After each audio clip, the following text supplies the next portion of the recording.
to the life of Lori Lynn. Today I just wanted to have a quick chat about my labor and delivery. Everyone has a different experience, and I kind of just wanted to talk about mine and to give, you know, like a different perspective. So to start off, my baby was due on September the 21st, and she came on September the 23rd and forever changed our lives. So let's get started on the morning of September the 21st. Let's get started on September the 21st, because I swore she was gonna come on the 21st and she didn't. So since she didn't come on her due date, where I felt like I wasn't really getting severe Braxton Hicks or contractions on that morning or the day before, I decided to go out and try the Midwife's Brew. What is the Midwife's Brew? It's just a concoction of different recipes or items, and then you just drink it. So what the ingredients consist of is apricot juice, lemon, vibrant tea, almond butter, and castor oil. So I took that the morning of September the 21st, but I did not add the castor oil simply because I've heard that it can mess with your stomach, and it, you know, could give you diarrhea, and that is something that I really didn't want to deal with on top of like potentially having like severe contractions. So I took that on Saturday morning, and then by Monday morning, like around 2 o'clock in the morning, I woke up having to use the bathroom. And that was weird because I've never woken up and had like a bowel movement. This is TMI, but it's about, you know, delivery. So a lot of this is going to be TMI, so this is not what you want to hear. Change the channel.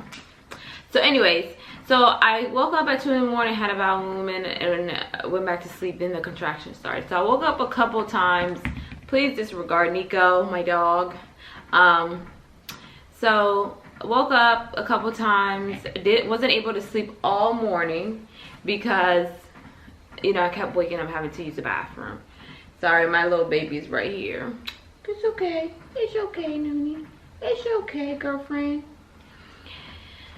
So the morning, it was like 7 in the morning. I'm like, okay, I'm not going to work. That's another thing. I worked until September the 20th. So 23rd, I still hadn't told my Nico. I still hadn't told my job that I was not going to work. So that morning, I'm like, yeah, I don't think I'm going to make it to work today. So, you know, I text my manager, told my husband, like, he asked me, should I go to work? I'm like, yeah, go ahead, go to work, because I don't know what to expect at this point. I don't know if this is going to be like 18 hours of me just having like these weird Braxton Hicks. So he went to work. By 9 o'clock, I'm just like, okay, this is getting a little bit more intense. Let me call my doctor because I had an appointment that afternoon. And I was like, maybe I should just switch my appointment to the morning. So I called my doctor. She's like, yeah, go ahead and come in this morning. Fortunately, my husband had to come back home. We arrived at the doctor's office, and I was 2 centimeters dilated. So she asked me, you know, do you want me to do the membrane sweep? This is something that could speed or help you dilate faster. And at this point, you know, I was past due. I'm just like, go ahead and do it. Just FYI, if you decide to forgo and, you know, want to have some natural intervention, the membrane sweep is the way to go, I believe. So she went ahead and did it. That is very painful. I mean, at least for me, I felt like it was horrendous. I kept like pushing up every time, you know, she was in. All right, so I lied to you not. Like right after I left the doctor's office, I got in the car and I told my husband, oh my God, I feel like the contractions are more severe now. So we drove home. At this point, we're home. The contractions are just like getting more intense. So he had to go and ship some stuff for our eBay line. Sorry. No. Nico, no. So I lied to you not. As soon as I got into the car, after she did that main bearing sweep, the contractions started to get more intense. They were bearable, but they were way more intense than just like a Braxton hit. So we got home. My husband's like, okay, I still have to ship some items, so I have to go to the post office. I'm like, go ahead and go to the post office because I feel like these are bearable right now, but I'm gonna need you to come right back.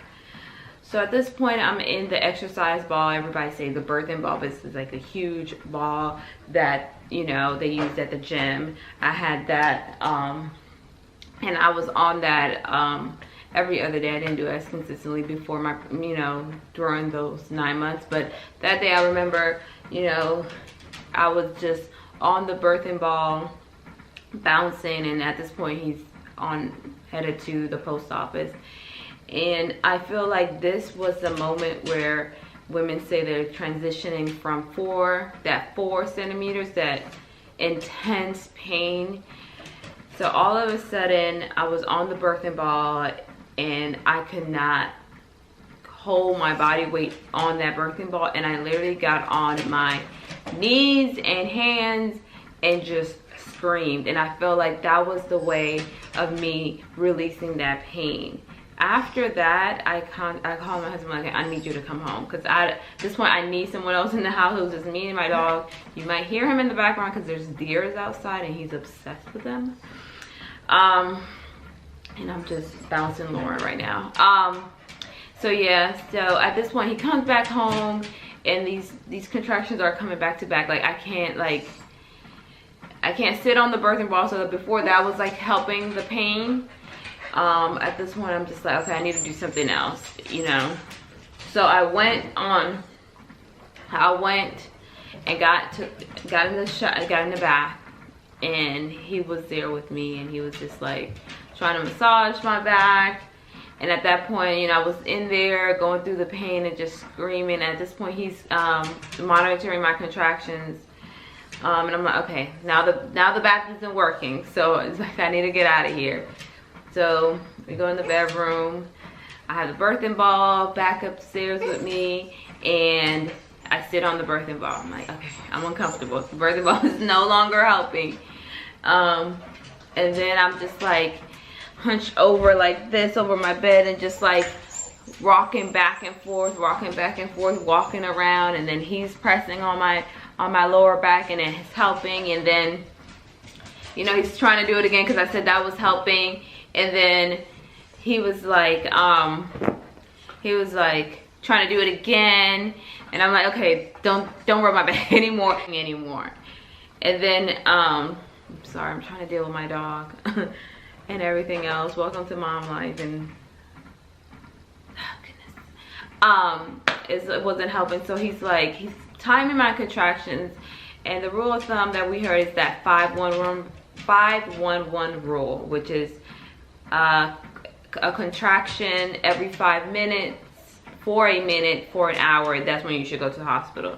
He was telling me, he was like, Linda, your contractions are coming every 3 minutes and they're not even lasting a minute. So he's like, I think we should call the doctor. I'm just like, okay, let's just wait an hour. And like, so it was like 5 more minutes to be an hour for me to be having or experiencing these contractions. So he calls the doctor, and she's like, oh, they're every 3 minutes? Oh no, she has to go to the hospital. So at this point, our bags were already in the car, and we just head to the hospital. When I get to the hospital, at this point, you know, I'm in the birthing department, and they're like, okay, she seems like she's like in active labor. And I'm just like, okay, great, they're gonna tell me to go home. At this point, I don't think I'm at even 4 centimeters, because I'm just like, this is ridiculous. You know, they're not taking me serious because, you know, I'm a first-time mom, right? So, you know, I'm finally checked in, and, you know, they come in and they're triage. I'm in the triage section, and they're like, okay, look, we're gonna check you. I'm just like, oh my God, I hate this part when they check me. So she checks me, she's like, whoa, you're 7 centimeters. And I'm just like, what? I'm 7 centimeters? Like, thank God this baby's coming today, first of all. But I'm just like scared as heck because I don't know what is it I'm getting ready to expect. And at this point, like, I'm not in my right mind. So they're like, you know, that first question, are you gonna do the epidural? And I'm just like, yes. If this is gonna get even more painful, I'm exhausted. I've been dealing with this since 2 in the morning. I'm tired. Just give me something so I can breathe, because at this, go back a little bit. So I was pushing for an hour, and I felt everything when I was pushing, even with the epidural. So my piece of advice, if you're at 7 centimeters, just don't even do epidural. It's pointless. As far as the delivery, I'm thankful that it was only an hour, and my baby was here. So to just recap this whole video, I feel like things that help with just being in labor or delivery for 4 hours was the fact that I worked out until I was 30 weeks. I worked until like the last minute, just basically being active. The midwife's brew might have helped to soften my cervix, or maybe it was the membrane sweep. Maybe it was a combination of all those things that helped me have a fast delivery. And I'm just thankful that it went by so quickly. If you have any questions or just comment down below. Oh, and just have a good support system, someone that can advocate for you, and someone that knows what you want for your delivery.